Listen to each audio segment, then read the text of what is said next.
It's time for Security Now. Steve Gibson has done it. He's reinvented the way we make passwords. The key, a needle in a haystack. Password Haystacks next with Steve Gibson. Stay here. Netcasts you love. From people you trust. This is Twit. Audio bandwidth for Security Now is provided by Winamp for Android, the ultimate media player for your desktop and Android device, featuring wireless sync. Download it free at winamp.com/Android. Video bandwidth for Security Now is provided by CacheFly at CacheFly.com. This is Security Now with Steve Gibson, episode 303, recorded June 1st, 2011. Password Haystacks. Security Now is brought to you by Carbonite. Backing up the files on your PC or Mac is safe and easy with Carbonite. For a free trial, plus 2 free months with purchase, go to Carbonite.com. Offer code SecurityNow. And by Netflix. Watch thousands of TV episodes and movies streamed to your PC, Mac, or TV instantly. Plus, get DVDs by mail in about 1 business day.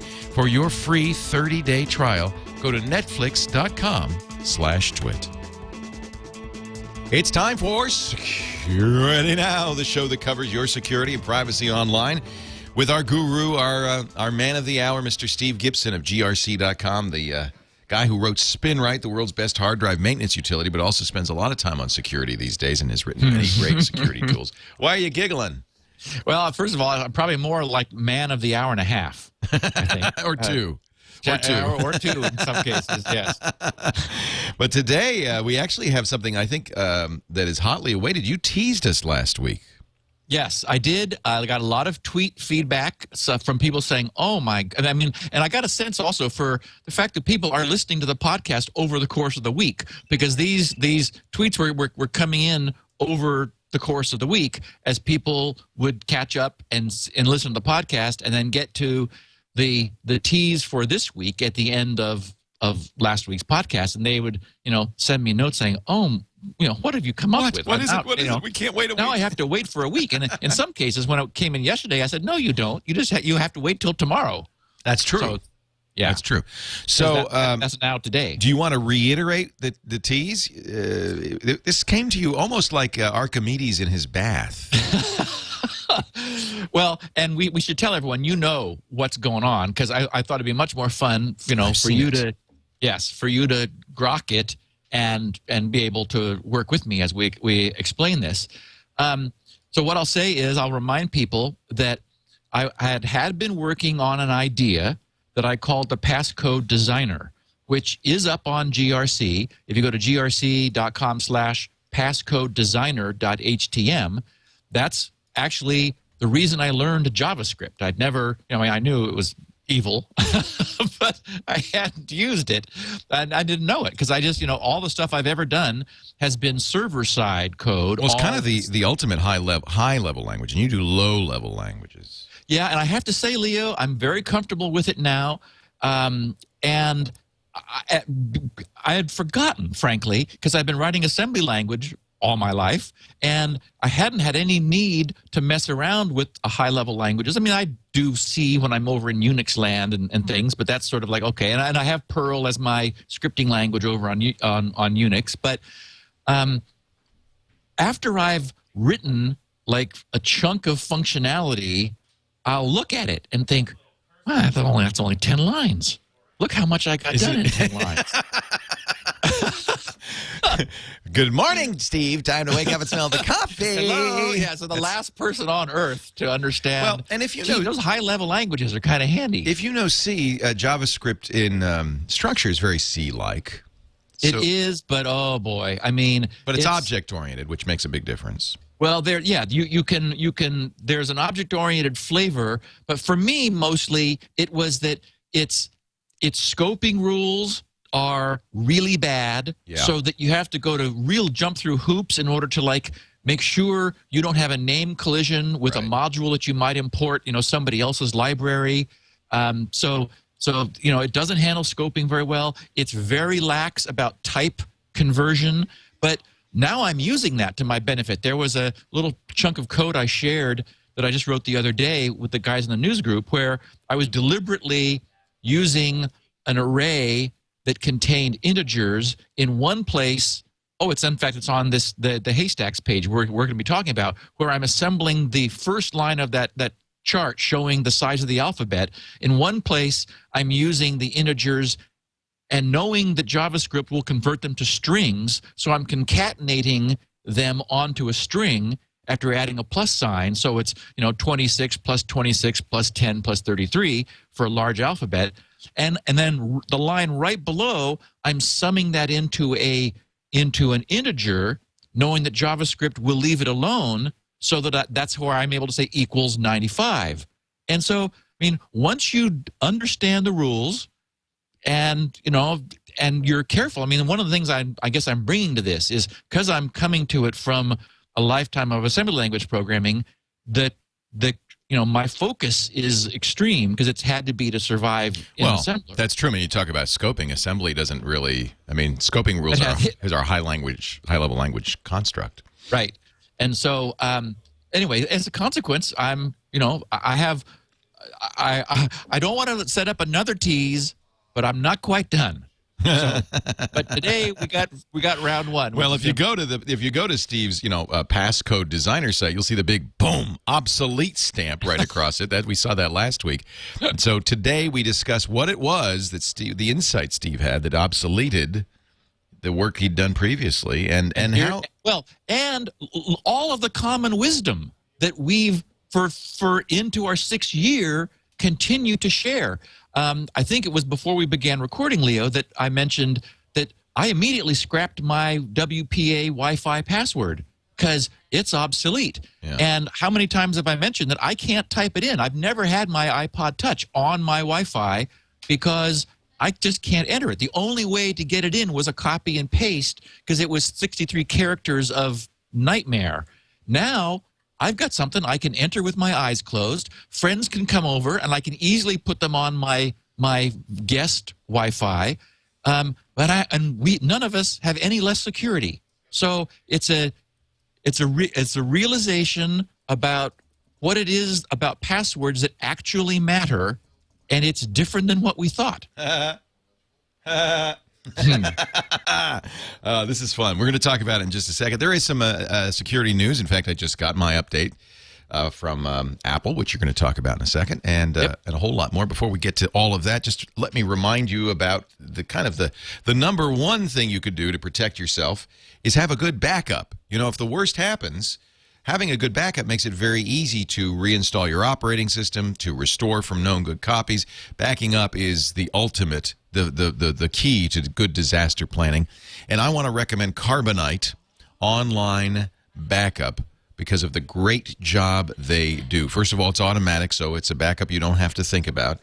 Some of us are disciplined like Steve, and we'll remember to make those CDs to send to Mom. But you have to remember to do that. Carbonite, anytime you're online, automatically is backing up using SSL, by the way, so it's completely secure, even if you're at and you have to do that, because what if you walk into a Starbucks and you're online and it starts backing up? You've got to have the SSL. They do that. They also allow you to use strong encryption on your sides. You control the keys, so you have absolute control over the privacy of your data. That's important. But even more important, that data is off-site. It's somewhere, and this is why Steve mails CDs and DVDs to his mom. It's somewhere besides right next to your computer. Because if the worst happens, you don't want to have it sitting right there. Tornadoes these days, or earthquakes out here in California, flood, fire, all can destroy your backups along with the originals. Even, frankly, human error or thievery. This is why Carbonite is so great. And affordable, too. $59 a year for all the personal data on your internal drive, no matter how much. $59. It's less than $5 a month. Less than 15 cents a day. And is it easy? Yes. Mac or PC, go to Carbonite.com right now. Use the offer code Security Now, so Steve gets credit for this. And you could try it without a credit card or anything. Just all you need is Security Now. You can try it for 15 days. See how it works. If you like it, you've got enough bandwidth, you get the idea, and you want to buy, you'll get 14 months for the price of 12, 2 free months if you use the offer code Security Now. You have to try first, though, so please do, and then use Security Now to buy it. it's also cloud storage. So once you've got Carbonite backing up, everything on your backup is visible anywhere on any computer. You log into your Carbonite account. They have an iPhone app free, Android app. They even have a free BlackBerry app that you can always see your data. So it's cloud storage, too. It's just a great solution. Carbonite.com. Use the offer code security now. Try before you buy. And if you decide to buy, use security now again, and you'll get 2 free months. You got to back it up to get it back, so do it right with Carbonite. Carbonite.com. Offer code security now. So I always do this. I logged into my computer to do the show. Now, it seems like they always do this on Wednesday. Apple's got an update, and this is the one we've been waiting for. Yes, it is, and it's good news, but unfortunately not as good as we were hoping. Oh. This is Apple responding to the new Mac Defender threat that we've talked about for the last couple weeks that has been causing some serious trouble for Apple users and for Apple's own Apple Care folks who've been getting, like 1 out of every 2 calls they get now is about this Mac Defender problem. Wow. Between the time we last spoke about it and now, Mac Defender, the malware, was updated so that it no longer required the social engineering of getting the user to enter their administrator password in order to install itself permanently. So we're seeing the typical evolution of this cat and mouse game. Apple just yesterday on May 31st released an update, their third for 2011. Tiny, it's only 2.1 meg, so it's not one of these multi-hundred megabyte replace your whole OS updates. And it fixed 3 things.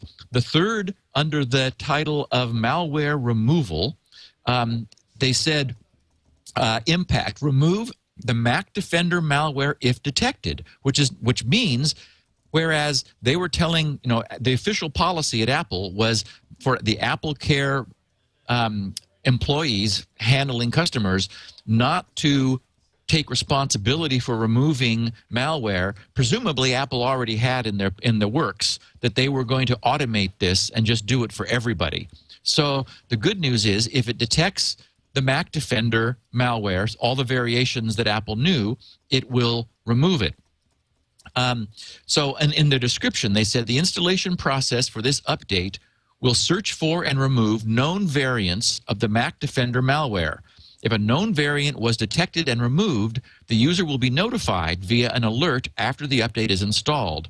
Additional information is available in this knowledge base article, and then if anyone's curious, because there is some more information which is sort of interesting, shows you dialogues and things. It's support.apple.com/KB/HT4651. And in fact, there it says, Security Update 2011-003 provides additional protection by checking for the Mac Defender malware and its known variants. It says if Mac Defender malware is found, the system will quit this malware, delete any persistent files, and correct any modifications made to configuration or login files.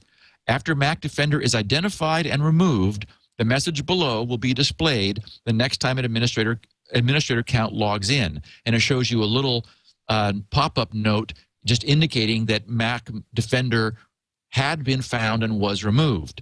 So, this isn't something which is fighting with Mac Defender is not currently fighting Apple tooth and nail to hold on. However, Ed Bott, who was writing for ZDNet, just wrote that a new Apple antivirus, or the new Apple antivirus signatures, meaning what was just updated, were bypassed within hours by malware authors. Oh, dear. So, and he said, and this is an update from this morning at 6 a.m., he said, the bad guys have wasted no time. Hours after Apple released this update and the initial set of definitions, a new variant of Mac Defender is already in the wild. See, that's the problem with definition-based antivirus fighting. They're looking for strings. So all you have to do is change the strings, and the search engine stops working.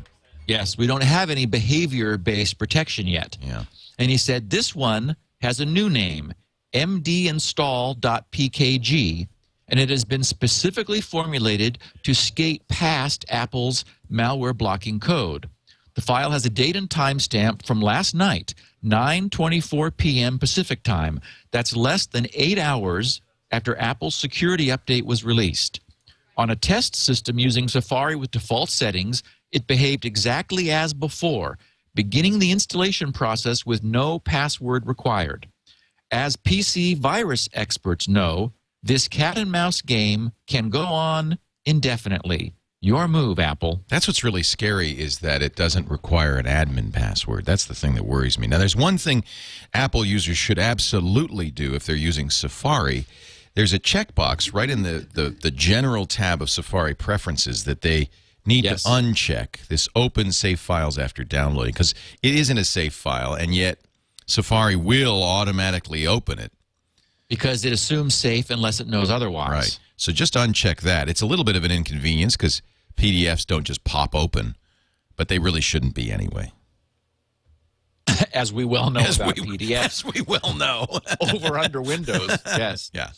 So, my 1,000-yard read of this is, Apple is maturing. They're developing big market share, and the hackers now have Macintoshes. So, Apple and the Mac OS move into, unfortunately, where everybody else is, where Android is and Windows is, becoming a high enough profile target that, those things about it that have not yet been hardened sufficiently are going to cause some problems. And, it won't take Apple users long to wise up to it. Yeah. I guess. But if you don't get a warning, it's more than wising up to it. This is scary. Well, and we do, as you and I have said, we have the problem also that as a class, probably the majority of Apple users we haven't had to. Yeah, exactly. Don't have their guard up, haven't been afraid to click on things. Someone sent me a good friend sent me a forwarded email with a Windows media file, WMV, Windows Media Video, that was apparently really, really funny. And she was like, this is just fantastic. It's like, I didn't open it. I don't know what it was. Yeah. I can't. She didn't create it. I saw this whole list of forwards, so she's not a super sophisticated email user either, because everyone she'd ever sent it to or received it from was there in this huge list. It's like, nothing can make me look at that. I don't care how funny it is. It's like, it's not worth it.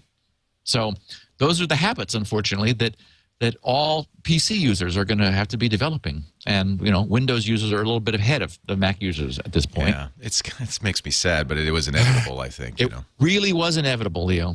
What's interesting is this solves the raging debate between people who thought the Apple platform was inherently more secure. And I was in that camp early on, but realized a couple of years ago, after seeing Pwn to Own and all these other security flaws, that it wasn't merely that we were more secure. It was really that the hackers didn't care about the Apple platform.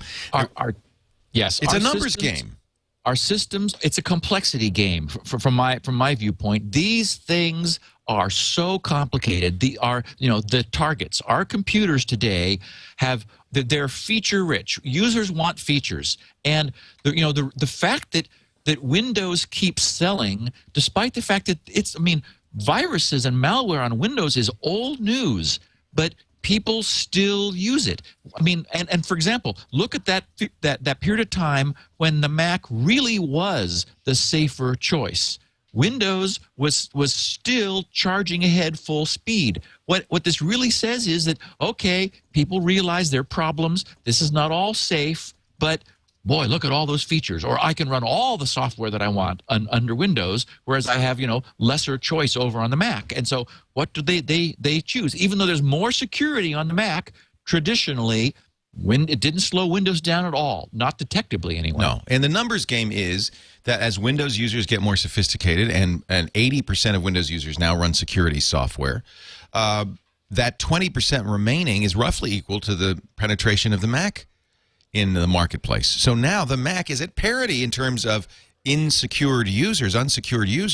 So, of course, it's going to attack. I mean, it's actually, you could just watch that number as it went up to 70%, which is now roughly equal to 20% unsecured Windows users. Okay, I guess it's worth the effort. And hackers are watching it, and they go, yeah, let's do it. And they've had such success with Mac Defender. I'm sure this is not the last of it.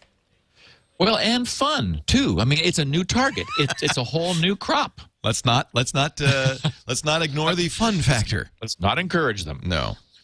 Well, speaking of Windows and malware, I was tipped off by one of my very good participants over in the GRC news groups and someone who tweets stuff to me, Simon Zerafa, whom I've mentioned before, that Microsoft has in beta a new rootkit removal tool.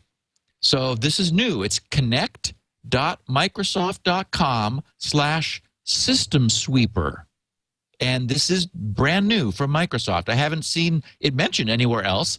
I immediately sent the news out to everyone following me on Twitter and got a lot of people responding, hey, thanks, didn't know about it, add this to the toolkit. This is a downloadable ISO image which you can install onto a CD or a USB drive. And so it boots an OS, it's a stripped-down Windows, which contains an anti-malware and rootkit remover. And so it's free. You have to boot into a clean version of the OS because otherwise you won't see the rootkit. Precisely, yeah. And that's the trick. It's only by booting something is safe that you're then able to look into the target system and see whether there's behavior which is indicating known malware or the presence of a rootkit. And so Microsoft recognized that they're going to have to take this move too. I mean, to their credit, rootkits are among the hardest problems to deal with. They're like, as we know, the next generation malware is able to very rigorously hide itself from anti-malware that's looking for it. And the trick is that if you get in there first and modify the tools that the anti-malware, anti-spyware, antivirus tools use themselves to find the malware, then it's able to hide. So anyway, this is connect.microsoft.com/systemsweeper, and I don't have any mature evaluation of it, how it compares to anything else.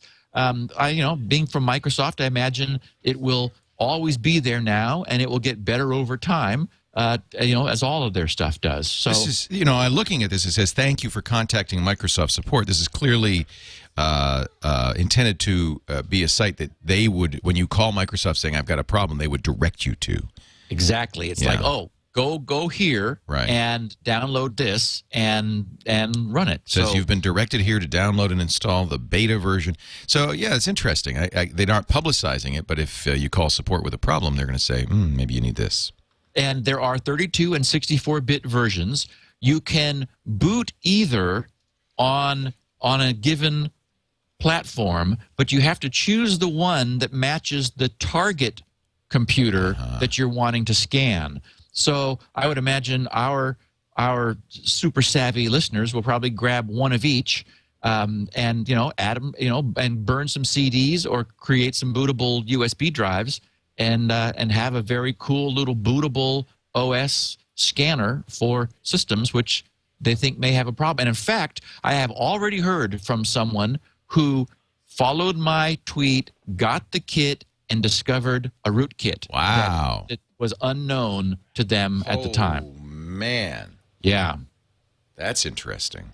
So, come to think of it, it's probably a good idea just to grab one and do the scan, even though you don't. I mean, that's just it. You don't know you have a rootkit because it's all about hiding itself. And if you're, as I'm sure many of our listeners are, the geek that people call on when they've got problems, and you have some CDs, I know we all do. We have that little bag of CDs we bring around, 2 CDs, a 32 and a 64 of this, obviously. Yep. Good place to burn that now. Okay, so here's before that happened, the big news of the week that I had at the top of my list was just like, oh crap. We talked extensively about the breach at RSA and how, despite the fact that they never confirmed it, I immediately took the position, and I think I blogged it, that, I did, I'm sure I did, that, look, the only thing they had to lose that was really important were the keys, the master keys to the kingdom, which were the secret private keys for the RSA secure ID tokens. Well, now we have 2 confirmed reports of attacks on government contractors. The first was Lockheed Martin, who confirms it came under attack using spoofed RSA secure ID tags. And then next was a company called L3 Communications, that a much less well-known but sort of off-the-map, high-end government contractor that's providing like communication technologies for the wireless attack technology that our Defense Department has. So we now have confirmation that in the quotes from these companies that they detected attacks using compromised secure ID credentials, which is what we know escaped from RSA. So, that's what we expected, and it's now confirmed. And clearly, these companies were lulled into some, unfortunately, false sense of security, told their followed RSA's weak recommendations. I mean, there's nothing you can do except absolutely stop using any of the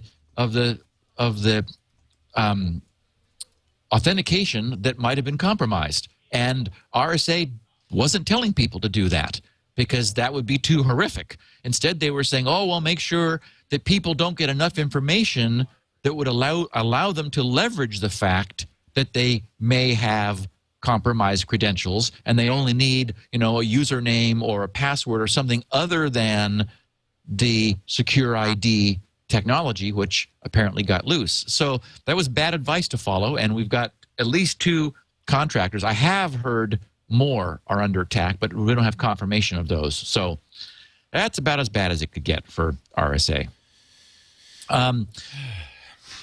I commented a couple weeks ago when I noted that Netflix was now the #1 traffic generator on the internet, and you and I talked about it, Leo. And what surprised me was that BitTorrent was #2. It's like, wow. I mean, I saw that. Yeah, I wasn't aware that there was so much torrenting going on, and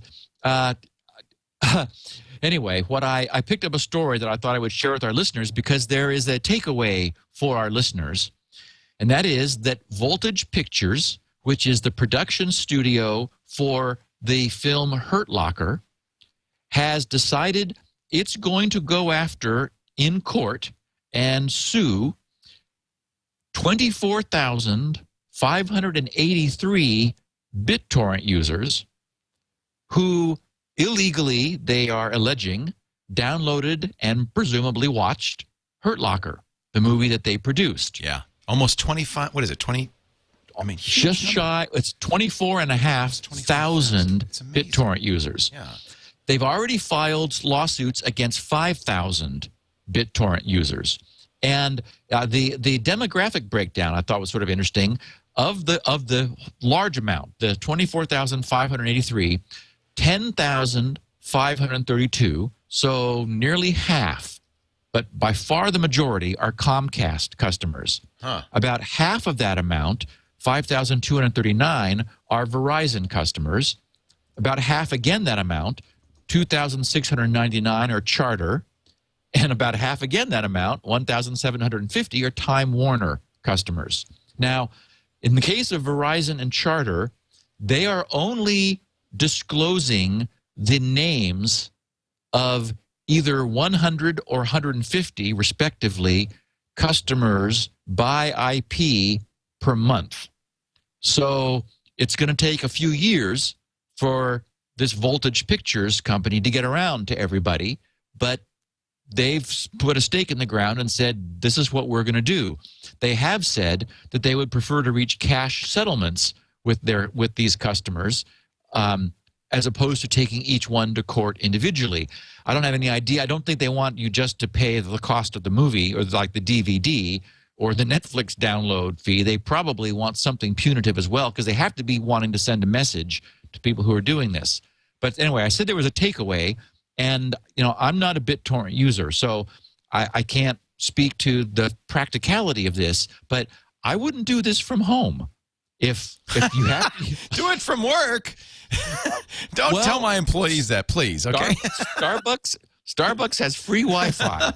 Oh, that's where I would, that's where I would go. I wonder. I bet you they must filter. They must. They'll want to start filtering. I don't know. Aren't they liable? I think that the courts have ruled that if you're liable for what people would do with your network, aren't you?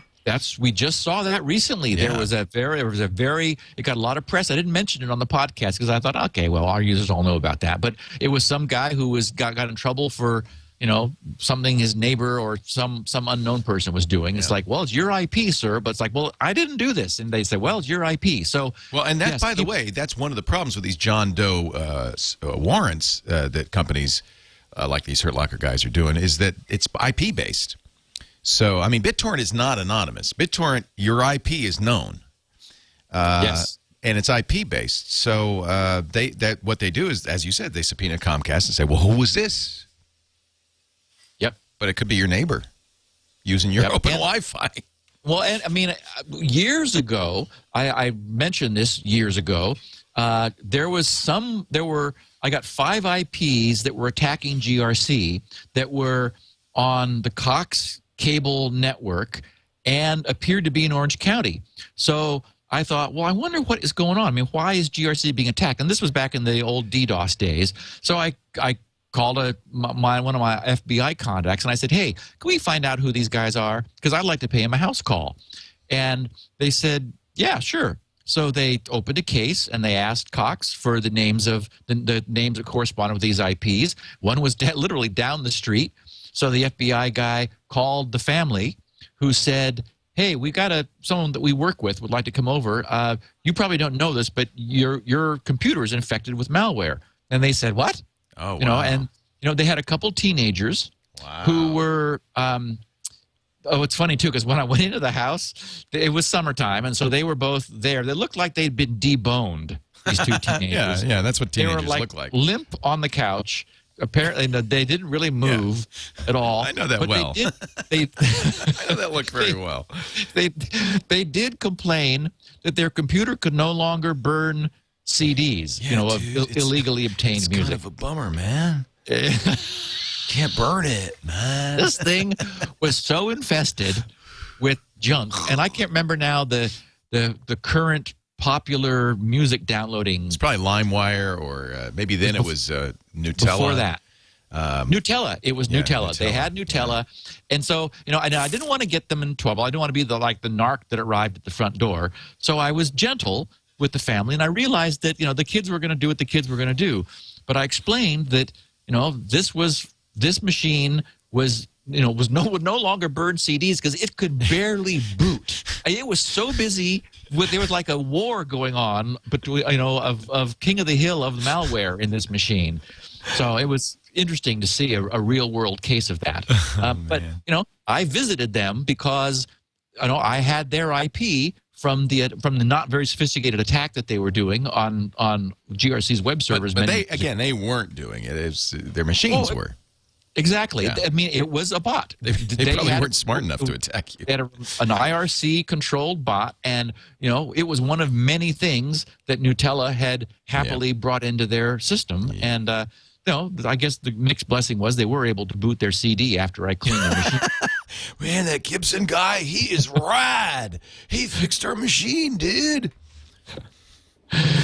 Yeah, and Oh, in fact, I do remember the one comment that I got out of one of the teenagers when I was explaining to the parents who were there and concerned that that their machine had been all infested. And I said, well, yeah, unfortunately, it's because of the file downloading, probably. I said, I see that there's Nutella here. And this one teenager said, wait, that's our music. we need that for our music. That's exactly what my kids would say. And I exactly. thought, yeah. I give them an allowance to buy music, and they still keep installing LimeWire. It's like, don't you understand? The music industry would love to prosecute me. Well, and stop. years ago, I did speak to the American Bar Association, their technical conference at the ABA. I was the keynote, and they asked some questions after I was through, sort of bringing them up to speed about what was going on in the world. And they said, well, with all of this going on, how can we, like, keep our machines safe? Oh, and they said, if we have teenagers. And I said, okay, we all, all of you who are parents, and have had plenty of girlfriends with teenagers, so I'm a virtual parent. We understand that there's no way to control them. And there was like all these heads nodded out in the audience. And I said, give them their own machine. Yeah. I mean, and these were attorneys I was talking to, so they could afford their own machine. And even though this was a while ago, I mean, it's easier to do now than ever. I mean, they probably all do have their own machine now. But, I mean, there is no safe way to share a computer with someone who's going to be, downloading everything that happens. And stuff their friends bring over. It's like, oh, you got to see this, it's like, it's just going to be a disaster. But, as you said, Leo, it all filters out through the one communal IP. And we now know from this example that IPs are not safe against BitTorrent enforcement. Right. So, as I said to our listeners, don't do it from home. Go somewhere to get your stuff. There's your advice from Steve Gibson, security expert. There are many legitimate uses for BitTorrent, including downloading Linux distros and so forth. But and those you can do. You could do those from your home. Yeah. In fact, I did get some flack back when I talked about that way with BitTorrent from back through Twitter. People, educating me that just as you said, Leo, there are people who depend upon BitTorrent for like nightly downloads and things that are being legitimately shared, not just copies of HurtLocker. Yeah. So. Yeah, I mean, we like to emphasize that because I don't want BitTorrent to go away. It's not a piracy tool, unlike, let's say, LimeWire or Nutella or Kazaa, which really were piracy tools. Yes. Yeah. Okay, so since we last spoke, we have a new zero-day problem with all versions of IE under all versions of Windows. Microsoft is blowing it off because it requires some social engineering. Unfortunately, IE is still by far the majority browser. And there's just no doubt to me in my mind that we're going to see this escalate fast. This was demonstrated by a hacker at the recent Hack in a Box conference in Amsterdam. It requires a drag and drop operation that is a mechanical, users and client side pick this up and drop it over. That's something that's a new feature in HTML5. So non-HTML5 browsers will be safe. Microsoft was advised of this problem back toward the end of January. And so, they've had 6 months. They believed they had fixed it and claimed it fixed before the release of IE9, but it's still broken. And this hacker demonstrated under this, a state-of-the-art, fully patched IE9 that he was able to do this. He set up, he has a Facebook account with 180 Facebook friends. He set up a puzzle. He created an app, which was a puzzle, and shared this with his friends. He collected 80 Facebook session cookies. Oh, boy. And this happens even if you're HTTPS, even if you got maximum security. Basically, this puzzle was a drag and drop puzzle. And so Facebook people said, oh, how cool. Solve the puzzle. I don't know what it was, rearrange the pieces to form a picture kind of thing. That's all it takes. It turns out that Microsoft made a mistake with their security zones. We talked historically about the IE security zones, where you've got untrusted and trusted and local, and you're able to set the settings differently depending. Well, it turns out that if you leverage HTML5 with drag and drop and iframes and security zones, put it all together, you're able to steal session cookies from users. Now, Microsoft's official statement is, we're not that worried about it because it requires manual action on the user. Well, wake up and smell the coffee, Microsoft. Not that much manual action. No, and I mean, Facebook is a made-to-order target for this. Yeah. So, whereas, for example, Firesheep was stealing session cookies, but would be defeated even in open Wi-Fi if the whole session was kept secure. And of course, in response to Firesheep, we know that Facebook added persistent HTTPS connections. This works anyway, because it's working at the browser end and sending these session cookies to a malicious site where the moment someone gets them, they can log in, impersonate the user, and get up to mischief. And what they'll do is they'll then post other malware on those compromised users' pages and use it as a means of launching further exploits. So I expect Microsoft will fix this. Where are we? We're June 1st. Second Tuesday's coming up, couple of weeks. They've got the maximum time because we're one day past the first Tuesday. Or, right. If this were yesterday, they've got 15 days. It would already be the first Tuesday. Yeah. So they got the maximum time to respond to this if they could do so within that window. They already thought they fixed it with IE9, so they understand the nature of the problem. And they didn't fix it. So I'm sure they can tweak it again, and I'll be very surprised if in 2 podcasts from now we're not talking about the second Tuesday patch of the prior day compared to that podcast. And I guess it would be number 305, where we say, okay, they fixed the drag and drop problem. But until then, this is going to, people will have fun with it. Tune in at episode 305. And we'll see how good our crystal ball is. Yeah. Now, I got a lot of interest shown in something that got picked up and spread around about Google speeding up SSL. Don't know if you saw that, Leo. Yeah, I did. That was a couple of weeks ago, and I hadn't played with it. I just noted it. I'd love to know what you think. Yeah, there's nothing really to play with. They just wanted to say how easy it was. Well, what they said was that they were getting a 30% improvement, and that was big. And it was kind of a hack, though. Well, not kind of. It makes me feel uncomfortable. Yeah. Because, okay, we did a podcast on SSL, so anybody who wants to go back and refresh on exactly how SSL works, it's all there for you, both in transcript and audio form. I don't know which podcast it was, but it was, in the not too distant past. We spent the session, the podcast, going through exactly how SSL handshakes work, how the protocol works. One of the things that happens is that you need to guard against man-in-the-middle attacks. That is, for example, when the client says to the server, here's all the security ciphers that I know about, and here's all of the authentication key exchange protocols I'm aware of, then the server says he gets that list, and it selects the one that they will use from among those. Well, one of the ways to attack SSL, and has been successful in the past, is to weed out and remove from that list as it goes by, in the man in the middle, as it goes by, is you remove the strong ones and you keep the weak ones. Like, one of them is none at all. Like, I'm sorry, I don't do security. And so you could actually have an SSL connection with no encryption if the server accepted it, and if the server thought that that's the best the client could do was none of the above.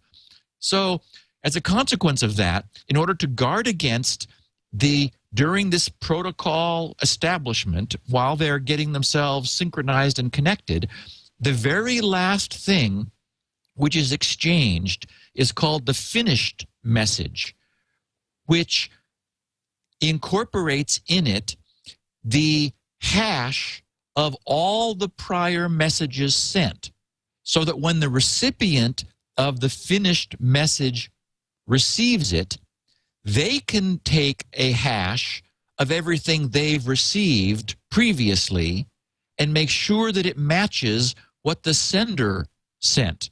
And if it didn't, that would indicate either a glitch in the line or, more onerously, somebody fiddled with their traffic as they were exchanging it back and forth. What Google does with what's called SSL False Start is they allow the client to send its first traffic prior to receiving the acknowledgement from the server that everything is copacetic. And so it's pushing the security envelope. Now, Google understands that. They understand there are some dangers. So, for example, in their spec for this, which they have sent to the IETF for consideration, I'll read something from it because it explains what Google understands the problems are. They said, when the client has sent its changed cipher spec and finished messages, its default behavior following the standard RFC is not to send application data, that is the stuff we want to have protected, until it has received the server's changed cipher spec and finished messages, which completes the handshake. With the false start protocol modification, the client may send application data earlier under the new cipher spec if each of the following conditions is satisfied. And they enumerate: the application layer has requested the TLS false start option. The symmetric cipher defined by the cipher suite negotiated in this handshake has been whitelisted for use with false start, according to the security considerations in section 6.1. So what they're saying there is they acknowledge that some ciphers are not safe to use with this. So this is what makes me think, oh, okay, I hope they got this right. And going on, the key exchange method defined by the cipher suite negotiated in this handshake has also been whitelisted for use with false start, according to the security considerations. And in the case of a handshake with client authentication, where the client is offering a certificate to authenticate who it is, which is not the normal case for anonymous SSL, for example, with users on the internet talking to servers, the client certificate type has been whitelisted for use with false start according to security considerations. So it's like, okay, well, you know, how much do we really need to save one handshake exchange during SSL? You know, how badly do we need that to be 33% faster by sending our traffic forward to the server before we've received its confirmation that it agrees with the integrity of the handshake that's been established? I'm not so sure. It can be disabled. They've been playing with this since Chrome version 9, and they've been sort of doing it quietly. They found that most, with very few exceptions, all the websites around are false start compatible already. So this doesn't require any change in the SSL protocol. This is just sort of fudging it in a way that it really wasn't designed to be fudged. And the list of non-compliant IP addresses or domains is so small that that now Chrome contains that list in it. And so if you're trying to, if a client, a user, is trying to connect to one of those very few non-false start compliant sites, then Chrome will know not to do that. It can be turned off by command line option, but whoever launches Chrome with a command line, I guess you could create a shortcut and put that into the command line, and build it into the shortcut, so it would always be off. Maybe it'll be an option or a feature through the UI at some point. But Google thinks this is really wonderful. I hope it turns out to be, and not have problems. Yeah. I mean, it does sound like the kind of thing that hackers are going to just jump on and say, "Ooh, how can we subvert this?" So, well, and then lastly, I'm really glad you talked about this, because I read it and I thought, I wonder what this doesn't seem quite right. Yeah, basically they're jumping the gun, and it's like, well, and having to do it in such a way that they recognize the gun, might misfire if cipher suites and authentications, key exchange protocols are not hardened against some potential exploits of this. So it's like, hey, okay, I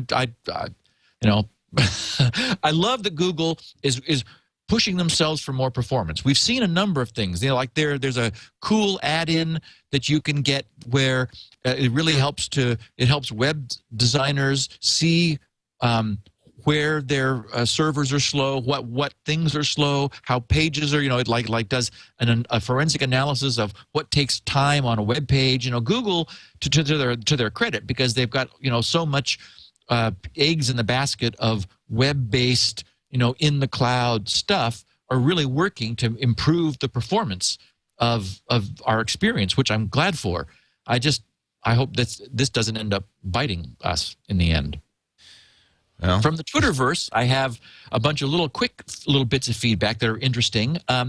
Again, my tweeting friend Simon Zarafa told me about Quick Java, which is a plugin, quickjavaplugin.blogspot.com, and it does what we were talking about last week for Firefox. It gives you granular control over Java, JavaScript, and a number of things. I didn't enumerate them here, but I just wanted to give Simon a thanks, and also to tell our listeners that there is something, if you were interested in disabling Java and being able to re-enable it easily, the Quick Java Plugin.blogspot.com will point you to it for Firefox. Ben Pike followed up, or at Ben Pike, he wrote, "I work for a major wireless retailer. We use Spinrite machines to copy customer data from old phones to new phones." So just as you suspected, Leo, here's someone who heard us talking about that, the problem with the Spinrite technology, which police officers are apparently using when they pull people over to, without a warrant, obtain all of the data in their cell phones. And as you surmised, some wireless companies like Verizon and AT&T, so forth, were using it in order to help their customers move their data over. And here's someone who's doing that. At Holt CG, whose name is Chris Holt, said most of the iMation brand flash drives have a write protect switch, perfect for carrying around your suite of anti-malware tools. That's following up on last week's discussion in our Q&A of the problem of, if you were using forensics on a flash drive to help clean bad stuff off of someone's computer, how do you know you didn't infect your own drive? And so a write protect switch on the flash drive does that. And he says that iMation brand flash drives often have them. Brian Dort said, "Holy cow, FreshBooks is sending me a cake." Yay! For just signing up for their service. Yay, see, I wasn't lying about that.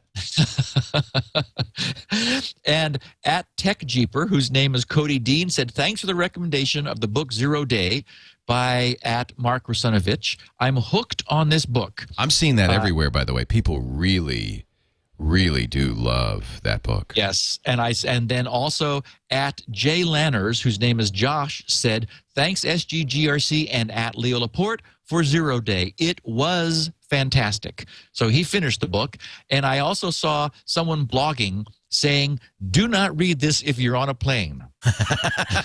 Wait till you land safely. And anyone who's read the first chapter knows why you do not want to be reading this book on a plane.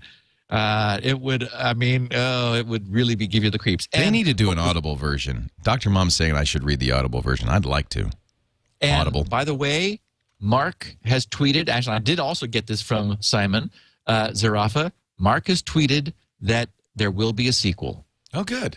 So he's going to do a follow-up. Good. And lastly, at ZKAM, Z-K-A-M, he tweeted new privacy settings for Firefox. And this is hot off the press. This is not something we have yet. Generally, this is in their nightly builds that they published. But there is a new, very tasty-looking feature in Firefox, which you get to from the URL bar by putting in about:permissions. It is a new UI that shows every site that you have been to. At the top of the list is a global setting for all sites, where you're able to control on a site-by-site basis whether sites are allowed to store passwords, share location, set cookies, open pop-up windows, and maintain offline storage. So this is going to give us very granular privacy-related control once it's in the main Firefox build. At this point, it's only available in the nightly build, and apparently it just happened. So I thank him for the tip and the heads up, and we'll be sure to note when that actually goes out into mainstream. Yeah. And finally, I have, in my quest for strange but true news stories of Spinrite success, David J. Sorrow just sent this. Actually, the mail's dated June 1st. So today, he said, Steve, love the podcast with Leo. No idea where I should send this, but I figure your sales department would read it and pass it on, as indeed Sue did. Security Now got me to investigate Spinrite, and it really is magical. Seriously. I'm sure there's some other coincidence going on here, but you have to hear this story. My machine started misbehaving all over the place, and I had heard so many success stories about Spinrite fixing everything from bad sectors to gremlins in systems. When I turned my computer on, it took forever to boot, but that really isn't out of the ordinary. After booting Windows, I realized now I had no network connection and that my machine could not get an IP from my router. After some testing, I determined that somehow both of my NIC cards, my network interface cards, had died. Oh. Tried many cables, ports, etc. Nothing worked. To make sure it was not an OS-specific problem, I booted into my Ubuntu partition and could not get a network connection either. I decided that I had enough and figured, what the hell, I'll run Spinrite. It was my last resort before buying new NICs. I let it run at level 2 for 3 hours. Spinrite didn't find or report anything, and I rebooted the machine. Both of my NICs now work. How is this possible? It had to be a symptom of powering down the machine and switching out some internal cables or something, but in my mind, Spinrite can fix broken NICs, and I will be telling all of my friends. Thanks, Steve. So, of course, what I think, given his symptoms, is that there were problems with his hard drive. Spinrite often, as we have said, fixes things without reporting anything, so it's just good to run. And then, so it was probably a combination of things, one of which was problems on his hard drive, and then maybe an intermittent, electrical connection with his NIC. But, he got it, and it fixed his machine. So that's all good. Yeah. So thanks, David, for the report. So in just a moment, we're going to help you find a needle in a haystack, or actually bury your needle in a haystack a little bit better. Better passwords coming up with Steve Gibson. But before we do that, I do want to mention our friends at Netflix.com, a great place for people who love movies and TV shows. And I want to emphasize the TV shows. I've been watching Battlestar Galactica from day one, and it's really fun. Lost is on there. A lot of, I think Fringe is on there. Some of Steve's favorite shows are on there. Netflix.com/twit. That's the site to go to try this free for 30 days. Now, I know most of you already have a Netflix subscription, so I'm preaching to the choir here. It's, that DVD by mail system where you make a list of all the DVDs you want to see. My queue has 236 movies that I want to see. And they send you, the discs. You can have 1, 2, 3, 4, 5, 6, up to 8 at a time, and you watch them. There's no late fee. Take all the time you want. And then after you've watched it, you pop it in the prepaid mailer. It goes back, and they turn around and send you the next disc on the list in as little as 1 business day.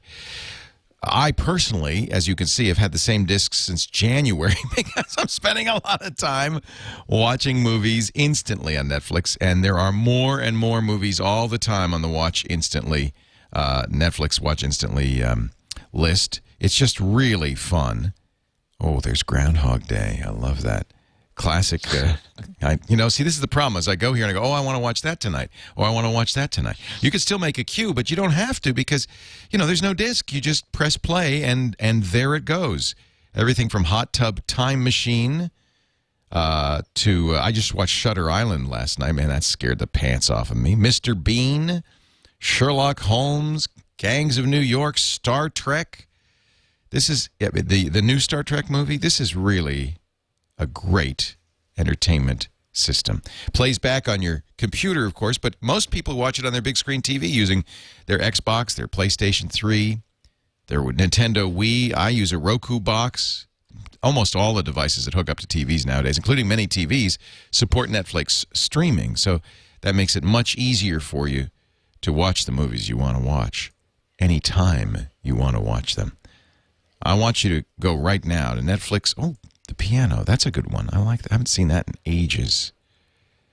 That's a great movie. And that's the movie Anna Paquin won an Academy Award for when she was just a kid. If you love Anna Paquin in True Blood, you might want to see this, The Piano. Sookie Stackhouse. Yeah. Sookie Stackhouse, yeah. People forget that this was the movie that made her famous. She was just a little kid in this. I want you to go right now. You could be watching this movie right now. No, not right now. Wait till after this show. Netflix.com/twit. If you've already got a Netflix account, do me a favor. Tell your family, your friends, grandma. They're going to want Netflix too. Netflix. And tell them to use that URL so we get credit. Netflix.com/twit. We thank Netflix for their support of Security Now. I'm so excited. Finally, the big reveal. We're going to finally find out about this new password technique. Okay, so I started to create something based on a theory for how to make guaranteed strong passcodes, as I was calling them. We've talked about we have the perfect paper passwords is the one-time password system, which I created and is open sourced and published and discussed and actually being used a lot. If I did a Google the other day for perfect paper passwords, and it's all over the place, and people are actually using it to, they've installed it in servers and they're using it for their own, free one-time password system. For static passwords, we know that we need passwords which are not obvious, not in dictionaries. And in fact, Leo, I did some looking through password dictionaries, and I got a big kick out of the fact that your prior old password, you mentioned it last week, you used to use monkey. Yeah, that's many moons ago. That's number 14 on the hit parade. So in other words, it would take a milliseconds to crack my system. Yeah. The monkey, would be on your back. Yeah. The number one most common password is 123456. Oh boy, a lot of people. And use that. This is from a 35 million user password database that was hacked and escaped from a site, and so this was a statistical analysis of that.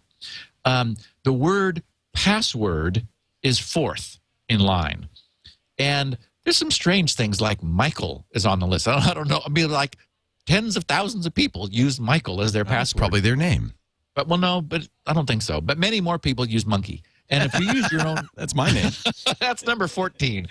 Yeah. So, okay. So we know that passwords have to be. You cannot avoid. You cannot use passwords which are going to be on a most common list, which the hackers have. Failing that, then they'll use a so-called dictionary attack, literally using a dictionary, often in the language of the user, but sometimes even in foreign languages. The idea being that they want to find your password. They want to figure out what it is. So trying passwords is the only thing they can do, and that's one of the key things. I mean, we all know that, but it sort of forms one of the pillars of something that I realized that I've never in all these years had occur to me or talked about. And from the reactions that I've had to this, no one has either. So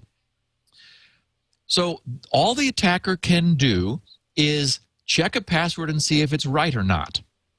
Well, I also created the perfect passwords page on GRC, which enforces an SSL connection. It'll only come up under SSL because it's using GRC's very good and fully documented on that page pseudo gibberish generator, pseudo random number generator, to present users with various forms of ultra high entropy text. 63 characters long, for example, is just you're able to copy and paste it and drop it into your do you use it as a WPA password to drop it into your Wi-Fi? And those things are super high entropy, and thus very useful for passwords. And completely unmemorable and untypable. Oh my God. Yeah. I mean, I've complained many times that my iPod Touch has never been on my own Wi-Fi network because there's no way I can type in my own WPA password. And so what I realized was that good as that kind of password is, the kind that the perfect passwords page gives you, it is not friendly. It's a non-user friendly password. The problem has always been that we've assumed that user-friendly passwords, things we could remember, were probably also weak. And what I hit on is that's not necessarily true. What matters as soon as the attacker has exhausted all of his lists, common password lists, maybe site-specific likely passwords based on, the site they're trying to hack, or the specific user. You don't want to use your own name as a password because that might be your username also. So so it might be that the bad guy knows something about you. Then they'll fall back to dictionaries. Then maybe dictionaries with a digit tacked on the end, because we know now that some password policies require at least one digit. So users who don't really, I don't know what it is. They don't think it's ever going to happen to them, or they're just trying to create a throwaway login because they want to post a comment on a blog, and this dumb site requires them to create an account in order to do so, whatever. They'll just tack a 0 on the end, or a 1, or whatever their favorite digit is. So the bad guys who want to get in will try those tricks too. So there, you can imagine there are things that bad guys could do, attackers, to try to figure out something that the lazy user has done. When all else fails, when all of that fails, they fall back to the traditional, often spoken of, brute force attack. Because we understand how it's possible to create every possible password. First you start with A, then B, then C, then D, and so forth, up through Z, then AA, AB, AC, AD, and so forth up to AZ, then BA, BB, BC, BD, and so on. So it's possible, given time, to run through every possible password. That's why, in the past, we have chosen passwords that are non-memorable, these horrors like what you get from the perfect passwords page at GRC, because they are just absolutely off the map. They're ultra high entropy, and there's no way to guess what they are. So what this means is that the only vulnerability after your password isn't going to be quickly found in a list is the bad guy trying them all. Trying them all, since they don't know how long your password is, and the only feedback they get back is yes, that was a match, or no, that wasn't. One of the most often seen lies told by Hollywood is when the cracker uses some algorithm and one by one determines what the digits of the combination is. It goes, exactly. Locked in another one. Yeah. Exactly. Yeah. We all know that isn't the way these things work. If the bad guy guesses wrong, the only information he gets is that wasn't it either, sucker. Try again. And the bad guy can try again. So what occurred to me was that we get our protection from the size of the space that we force the bad guy to search. The larger the space, that is the greater the number of combinations of wrong passwords the attacker has to try during a brute force try everything attack, the greater security we have. So the first thing that says, the most obvious thing that says, is longer is better. The longer it is, the better it is. Because length is one way we know. For example, say that we just had all lowercase. We don't do that, but say that we did, because it makes the math easy for a second.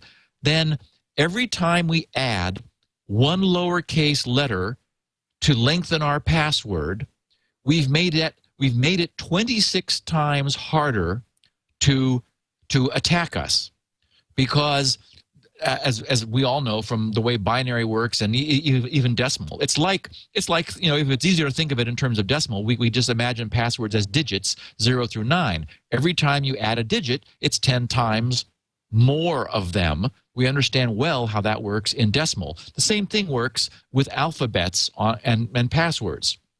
So longer clearly extends the password search space. And since the attacker has no feedback as to the length of our particular password, and they're hoping we've done something dumb and used a small one, they start at the low end. They can only start at the short end, because nothing sets the upper end. Now, if a site had a policy that limited passwords to 16 characters, sure, the attacker could start with a 16-character password and then work their way down, but they're sort of starting at the hard end. That doesn't make it, at the deep end of the pool rather than the shallow end. So attackers are going to, who are, in a hurry, trying, because there are so many of these, they got to do the best job they can. They start at the short end. So long is better. Okay, the other thing we know is that making the alphabet as large as possible is also important. I use the example, for example, of just decimal. That's like the worst you could possibly do would be a digits-only password, because each character only makes it 10 times stronger. Whereas, for example, if it was lowercase, each character makes it 26 times stronger, because you've got an alphabet of 26. But if you put in even just one uppercase character, suddenly now it's radically stronger, because the alphabet is lowercase 26 plus uppercase 26, which is to say, by putting in an uppercase character, you have made the attacker use brute forcing that includes uppercase. Now think about that for a second. Again, the attacker is going to be as smart as, infinitely smart. We'll give them that. They are the smartest password cracker ever born. So one of the other things they know is that 46, I can't remember the exact number, I think it's 46.67% of all passwords are all lowercase alphabetic. That's a true statistic. 46.67%, all lowercase alpha. So The smart password cracker says, well, if he's going to make me brute force because I haven't been able to discover it so far, and if I'm going to have to try all passwords, I'm first going to try all lowercase passwords because the search is much smaller because the alphabet is only 26 characters. So the bad guy can search some ways out in length using all lowercase, and 46.67% of the time, that's where the unwise password will live. Even if it's long, it's still going to be there. So the bad guy is going to try that first before trying any passwords that have uppercase in them or digits in them or symbols, special characters like exclamation point, pound sign, so forth. So the other rule of this make the search as bad as possible, as hard as possible, in addition to length, which clearly lengthens the search, is you absolutely want to use at least one uppercase, one lowercase, one digit, and one symbol. Because what you've then done is you've moved your password out of any of the abbreviated searches. Those will all happen first if the attacker is infinitely smart. Finally, with all of those having failed out to whatever length this guy was searching, we'll have to start brute forcing passwords containing one of each type of symbol, which is the last thing the bad guy wants to do. Okay. What hit me like a thunderbolt was the password, and on the page where I've documented this, I show I think it maybe have been 23 characters of random gibberish that I did get from my own perfect passwords page. I just snipped a chunk out, compared to the password capital D, number 0, lowercase g, and 21 dots. 21 dots? What kind of password's that? It's stronger than the first one. Wow. That's really interesting. And isn't that cool? What hit me was entropy doesn't matter. You have to have some. You've got to have enough so that you're not like just all dots. That would be bad. But what you're really saying is that length trumps entropy. In a way. Yeah, as they always said, size matters. Size matters. Size does matter. And yes, that's exactly right. Length matters radically more than a password's entropy. As long as your password is not in a dictionary or in a list, then the only way to attack it is brute force. And brute force, trying everything, only gets yes or no. It's either it didn't work or it did. It doesn't give him a clue, unlike the movies. Yes. As to what's next. He doesn't know you have 21 dots after the word D, capital D, number 0, lowercase g. In fact, he might even know you use dots, but he has to know 20 won't work. 22 won't work. Correct. It's got to be an exact match. Now, I am not suggesting don't use dots.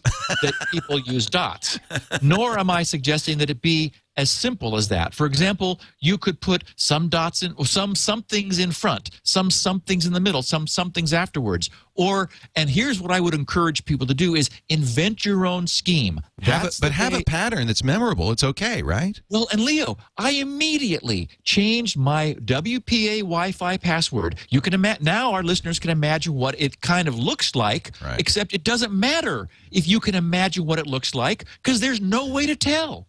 The only attack that we know of against WPA is an offline brute force attack, trying them all until you get a packet that has clearly been decrypted. So I'm just looking at your brute force cracker, and Monkey, in the worst case scenario, would be cracked at 0.00000000321 seconds.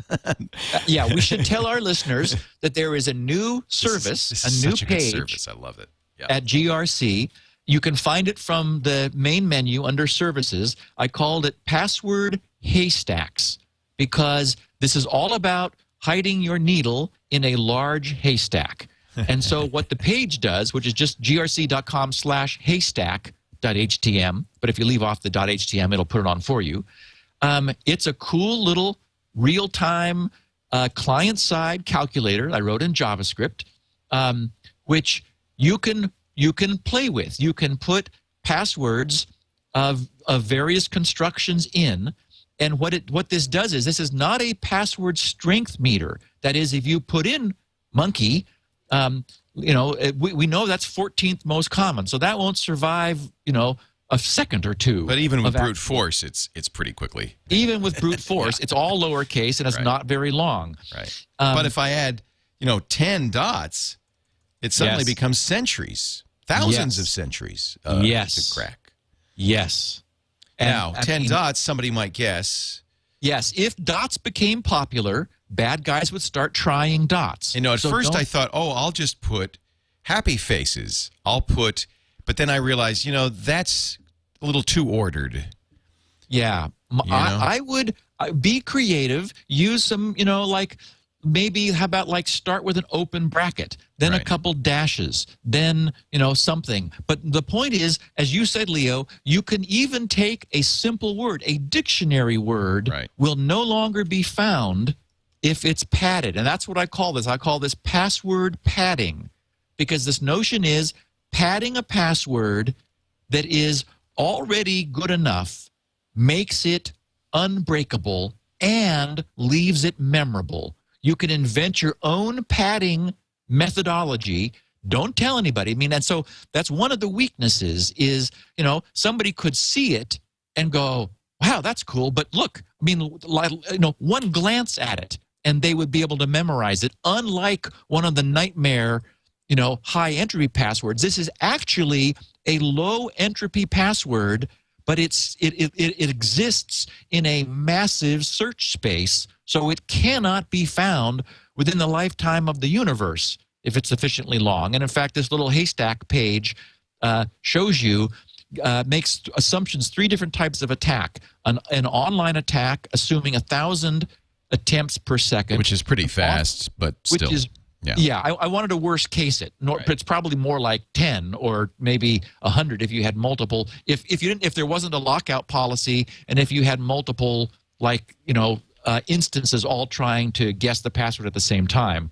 And then an offline attack is the one we were talking about, for example, with the WPA password, where you get some data of some sort and you sit there trying to crack it, trying all possible ones. Or like, for example, we talked about LastPass. The concern there was that users may have had weak master passwords to protect their LastPass database. Now we know it is there. Because your password is hashed locally, you can use one of these large Haystack passwords, or a padded password, as I call it, to come up with something that is incredibly robust. Cannot be cracked. You got to go to grc.com/haystack and play around with this, because as you saw, Leo, as long as you've got uppercase, lowercase, alpha, and a symbol, you'll probably have plenty of symbols because you'll probably pad them with symbols, but you don't have to. You could also pad them with zeros or 10101. You want to invent your own thing, right? And then you are really safe. You've got the best of both worlds. I'm going to bring up 2 possible problems. Okay. One, and we mentioned this also. Remember, we talked about that page, the year-old page, where the guy said, dogs are fun is better than a random password, and we kind of debunked that.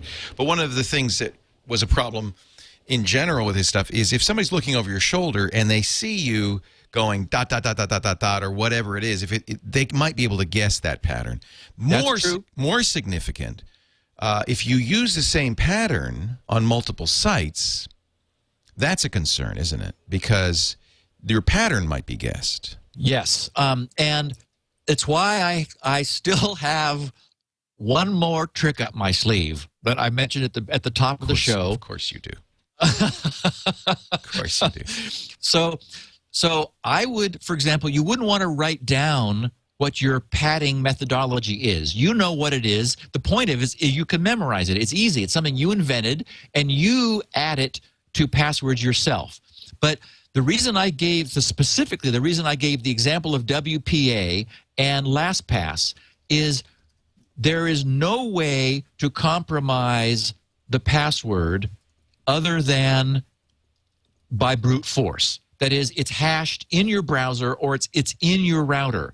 But exactly as you said, Leo, if a malicious site, well, for example, wasn't storing hashed passwords, if they were storing the password in plain text, and if they lost control of their database, as we know happens too often, then a bad guy could see your username, which might be your email address, and a low entropy, although unbreakable by brute force, they'd be looking at the plain text and go, oh, well, I see how this guy forms his passwords, and then go try to log on as you elsewhere. So you still need to have a password which is changing from one site to the other. So our longstanding advice about not reusing passwords on multiple sites stands.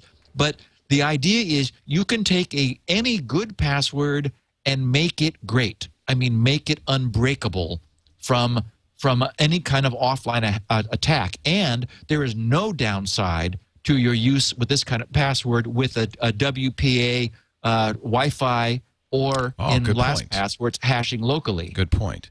Yeah. I still use SuperGenPass, which is a JavaScript-based hashing algorithm. It takes a master password, hashes it with your domain name that you're on, and creates I think it's a 10-character password. But what I've been doing unconsciously is exactly what you suggest here, which is padding it with 4 more easily memorable digits, in effect a PIN. So I have a unique password for every site. I have a recognizable, memorable pattern that I add to it, and those extra 4 digits give me a 14-digit password that is mixed characters, upper and lower, and numbers. And it's easy for me to recreate the password. But even if you knew my SuperGen master password, you wouldn't know that I always add these. Well, now you do. You wouldn't know that I always add these digits to it. Exactly. So that's the kind of thing you're talking about. Yes. Well, yeah. And with WPA, we as far as we know, and it's been looked at very, very closely, there is no attack against it other than brute force. That is the only attack against WPA. And so what struck me is that so long as you're not worried about your scheme getting loose, and there's no way for it to get loose from WPA or LastPass because that's all being done with you locally. There's some concern if you do this for logins on the net, because unfortunately our browsers are not hashing our passwords for us before they leave. That would be really cool if sites began hashing locally, and so that the remote server never had that. But that's not the way things work today. So the downside is the lack of entropy on a long password that is a padded password does, if someone sees it or arranges to see it somehow, it betrays the scheme. But given that that an attacker is only doing brute force, a site is hashing passwords, for example, it buys you huge amount of strength for at very little cost. Do rainbow tables help or anything like that? No. The rainbow tables are useful, for example, up to a certain size. But again, if you look at grc.com/haystack, I sound like Dvorak. You do. If you look at that page, play with it a bit, and you'll see with a deep, what I call a deep alphabet, meaning at least one of each type of characters, so that the brute forcer is forced out of any of the quicker searches. It's an alphabet of 95 characters, and So every character you add makes it 95 times more difficult, which may not sound like a lot, but that's why I show the exact number, and then I show it as a power of 10, and then I do the division for the user, dividing by 1,000 attacks per second and 100 billion attacks per second, and 100 trillion attacks per second. Now, 100 billion may seem far-fetched, except that I just increased it because there was a page I found. Actually, it was Simon again who pointed me to it.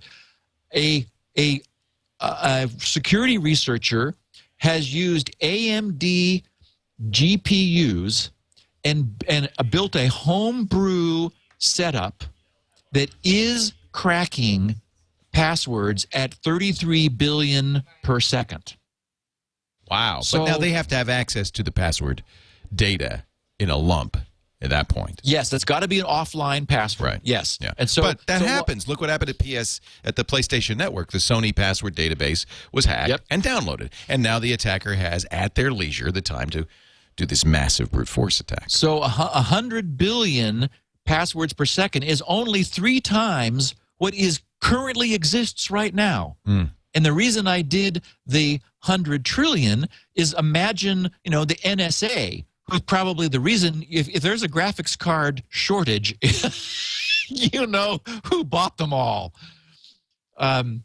So I wanted a really worst case, the performance of offline hacking and brute forcing and create a calculator that people could use to give them a real world sense for how strong this is. But again, Leo, if it's long and you force them into a brute force, which any long password will, because by definition that won't be in a table, the only way they can get it is by trying them all.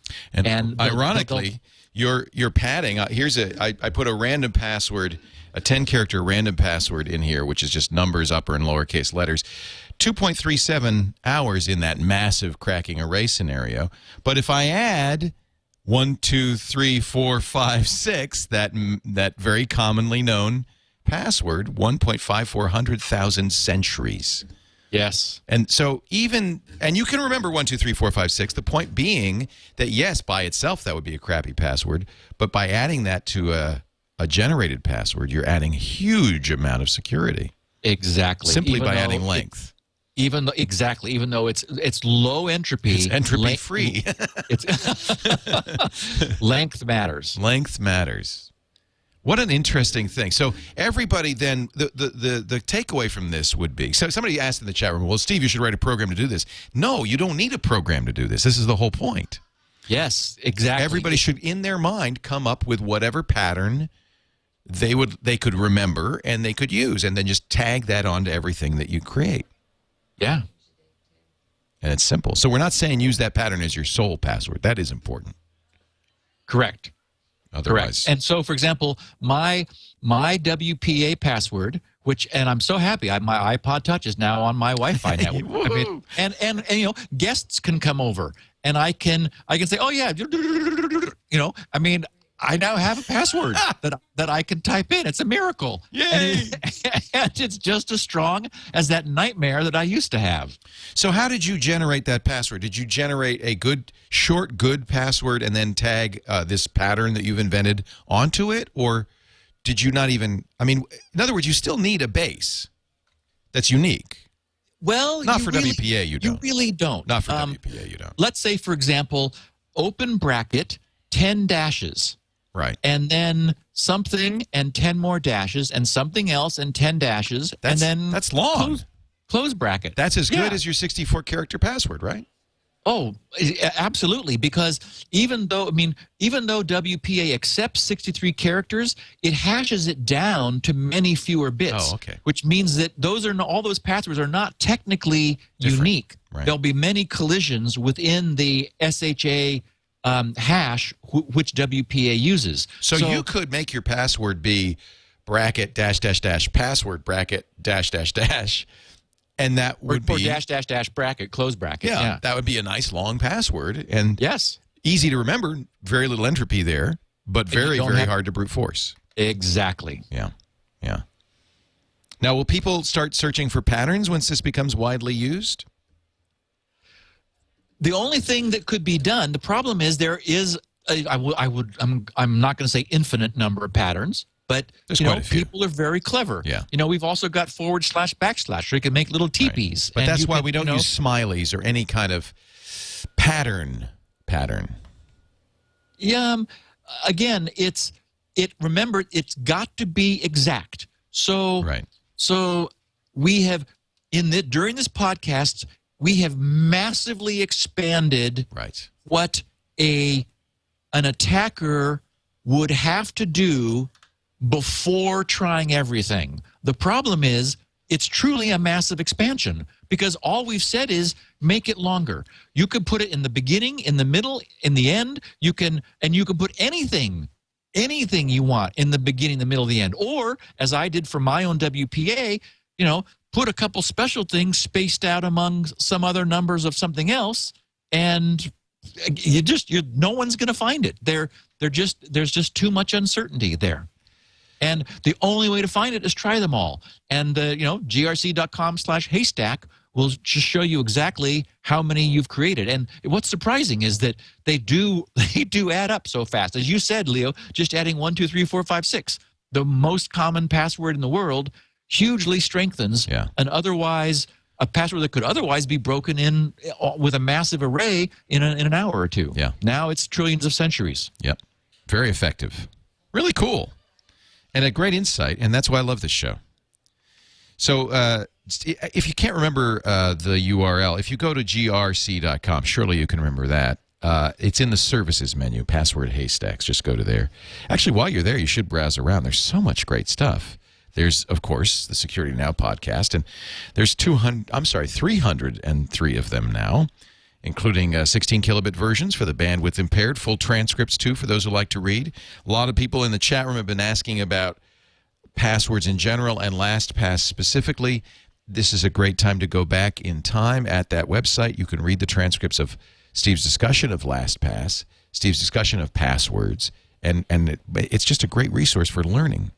Of course, he also offers a lot of other great free tools, including the Haystack. It's all at grc.com. And while you're there, please buy Shields Up. Spinrite. Don't buy Shields Up. It's free. Please buy Spinrite, the world's best hard drive maintenance and recovery utility. You want this thing. If you've got a hard drive, you need Spinrite. And it keeps Steve in Quinti Venti lattes. Well, it allows me the opportunity to come up with these kinds of things. Yeah, exactly. It gives me the chance to think about this. And I've got one more idea. I don't know how it's going to work out. I've got to do some cryptanalysis, believe it or not. But so this, it doesn't obsolete this. This is good in the meantime. But this journey has opened up some other ideas. So I'm not going to tease everybody. I don't know when it's going to be. We'll have a Q&A next week, and I'm sure some great content the week after. But I got one more thing, I think, up my sleeve. Oh, there was more than one more thing up Steve Gibson's sleeve. I can guarantee you that. Steve's on Twitter at SGGRC. You might want to follow him there. And, of course, we do the show every Wednesday, 11 a.m. Pacific, 2 p.m. Eastern, 1800 UTC at live.twit.tv. So you can watch us do it live if you want to get the latest, freshest version. But if you miss it, hey, and I understand people actually have jobs and things like that. You can always catch it later at twit.tv/SN or on Steve's site, grc.com. Steve, thanks so much. This is great. Thanks, Leo. I want to go out and change all my passwords. Talk to you next week. See you next time on Security Now. Security Now.